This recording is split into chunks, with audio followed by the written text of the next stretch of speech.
Welcome to Hitman Box. Make sure you hit that like and subscribe button. On the undercard of Deontay Wilder versus Berman Stavern, we've got Showtime Shawn Porter versus Adrian Granados. Shout out to Adrian Granados, repping Chicago. I'm riding with him to win this fight. He's got my full support. Now, Shawn Porter, hell of a fighter, right? But he's been acting a little scary lately when it comes to fighting certain fighters. That's another reason why I'm going against Shawn Porter, because I think Shawn Porter he's losing his edge. Now, they had the weigh-in press conference for the fight tomorrow, and both guys look good. They're both in shape, both ready to go. I think this is going to be a sleeper fight. I think this fight, it could potentially be a Fight of the Year candidate. You know what I mean? Both of these guys have a come-forward, aggressive style. And the funny thing about that is Shawn Porter is always the one who has that come-forward, aggressive style. You know, I went back and I watched Shawn Porter versus Julio Diaz. And Shawn Porter drew to Julio Diaz, a guy with 7 losses on the records. That's not a punchline. That's real facts. And he was 20-0 at the time. So, this is what I think is going to happen. And Julio Diaz, he was putting pressure on you. He was very successful. But what Adrian Granados is going to do is he's going to put constant pressure on you as well. And he's taller than you. He's got a longer reach.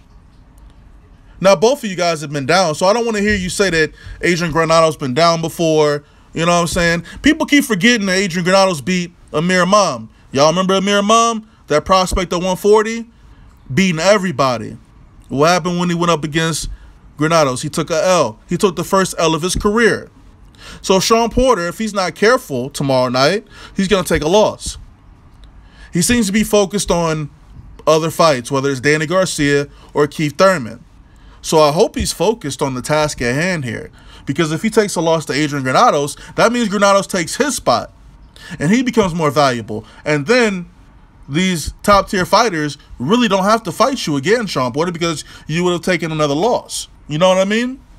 So this should be a really good fight. Like I said, Shawn Porter's been down before. You know, one other thing about Shawn Porter is he takes a lot of damage. And what I mean by that is his eyes, those cuts over his eyes, man. Almost every fight that I've seen Shawn Porter in, he's taking damage to those eyes, those cuts over both his eyes. In fact, I think he got cut. He's been getting cut his entire career. So what happens if it's a really bad cut against Adrian Granados? You know, he likes to come in with his head, swinging his head, headbutting people, you know, them dirty tactics. What happens if a cut opens up over his eye and it's so bad they got to stop the fight? Then you take a loss, Shawn Porter. You know what I'm saying? Like, there's little things like that. So, he criticizes Danny Garcia for cherry picking, but what he did here is he thinks he's cherry picking somebody when the fighter that he quote unquote cherry picked is a very live, very tough opponent. I know you guys saw the Broner fight. I had Granados winning that fight, to be honest. I thought he outworked Broner. And if Adrian Granados is focused tomorrow night, if he's on his game, he could beat Shawn Porter, man. I'm telling you. Don't sleep on Granados. Don't sleep on this fight. It's going to be a great fight, man. 2 guys coming forward the entire fight. Super aggressive. It's going to be fireworks. I think it'll be a 12-round decision. It could go either way, but I'm riding with Granados, man. I'm riding with him. Imagine Shawn Porter taking a loss. That means he doesn't get the rematch with Keith Thurman. That means he doesn't get any big fights after this. You know what I'm saying? Granados gets the big fights because I'm sure Thurman, who else? Yeah, Thurman, I'm sure will fight Granados. But see, and if you lose tomorrow night, Shawn Porter, it's all karma. Karma for ducking Spence. And you know what? We're going to get into another video after this because Shawn Porter gave his reasoning behind why he didn't want to fight Terrence Crawford and why he didn't want to fight Errol Spence. It's BS, man. But that's who I'm picking in this fight. Yeah, who else? You know, the fighters that give Shawn Porter trouble are the fighters that don't allow him to gather that space so that he can create his offense. Like Kell Brook, put him in a body bag. Keith Thurman, put him in a body bag. Adrian Granados about to put his body bag in a body bag. I'm telling you, don't sleep. Don't sleep. He's not going to be able to get off like y'all think he is. But granted, Shawn Porter is a very strong fighter. He's squeezing into 147. Essentially, he's bringing up a 140-pounder up to 147. But you know what? We can't even use that. We can't even say that. We can't use that excuse no more because, I mean, Granados just fought last at 147. So he should be prime, man. But like I said, they both look like they're in good shape. It should be a good fight. Drop a prediction below. Let me know who you riding with. Let me know who you got winning the fight. Let me know how you think it's going to play out. I don't see either guy stopping one another, but... And here's another thing too, man.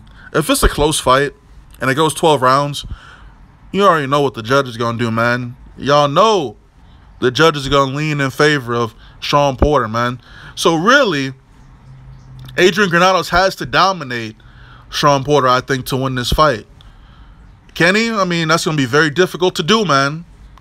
That's going to be very difficult to dominate Shawn Porter because I've never really seen Shawn Porter dominated in that fashion, you know? Kell Brook did a number on him, though. That fight with Keith Thurman, that was a back-and-forth war, man. A lot of people had Shawn Porter winning that fight, but not me. I had Keith Thurman winning the fight. So, let's see if Adrian Granados got what it takes to beat an elite-level fighter. Good luck to both of these guys tomorrow. They're both good dudes. Shawn Porter's a good dude, man. You know, I get on here and I make fun of these dudes. I talk about them. But it's all in good fun, man. It's not even that serious. You know, where I'm from, that's what we do. But apparently where some of y'all are from, maybe y'all millennials, man. Maybe y'all them late 90s babies, you know? You start crying when somebody makes fun of you. Nah, that's not how we did it back then, man. That's not how we did things. That's not how I do things today. I get on whoever, whenever, everybody, family, friends, on the street, it don't matter. Athletes, I don't care. I don't care. So Shawn Porter and his overbite, better watch out for Shawn. You know what? Shawn Porter, I'm going to say this again. Shawn Porter and his overbite, Daffy Duck sounding, mini doo-doo lock afro. Better watch out for Adrian Granados, man. Because it's going to be a tough night. Hitman Boxing, drop a comment, like the video, subscribe. Going to drop a few more videos tonight, guys, so stay tuned. Thanks for watching and thanks for your patience. I'm out.